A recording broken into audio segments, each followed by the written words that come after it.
10,000 years later, he finally ascended to the immortal realm. However, there was no sight of the immortal world.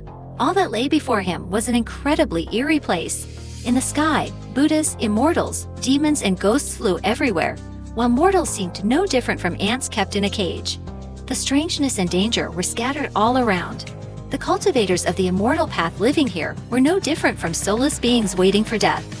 At this moment, at the outskirts of Tianlanzong, Zhang Yuan finally awoke from a long sleep. He hazily pondered, "What is happening? Where is this? Didn't I just ascend? Could this be the immortal world? But it doesn't look like it. What on earth has happened? I only remember being transported from Earth to an era of cultivation, known as the Southern Origin world. In that brutal world, I faced countless hardships alone, cultivating for 1,270 years to overcome the mortal tribulation, then subsequently confronting both the mortal heart tribulation and the third heaven tribulation, ultimately achieving the great path of transcendence and ascending." But why was there now a complete absence of any fluctuation of magical power within his body? If he wasn't mistaken, he had returned to a mortal body. Is it possible that I failed to ascend? He thought, once again reborn, but something feels very strange. Indeed, my current body has no spiritual power, but why is there not a single ripple of spiritual energy in the air? Although there is no spiritual energy, I can sense a different kind of energy overflowing here, a type of energy I have never seen before. This energy seems to be equivalent to spiritual energy. This thing could help me cultivate once more. Thinking this, he began to utilize his previous knowledge to absorb the strange aura surrounding him into his dantian. Not far away, there was a brown-haired girl waiting for someone. She anxiously thought to herself, "Where have Xiao Qian and the others gone? Why haven't they come back yet?" Suddenly, a powerful gust of wind blew from deep within, causing her to turn her head to look back. No one else but Zhang Yuan had arrived.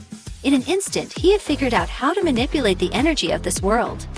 Zhang Yuan looked at his body and could not help but exclaim, "I never expected it to be this easy.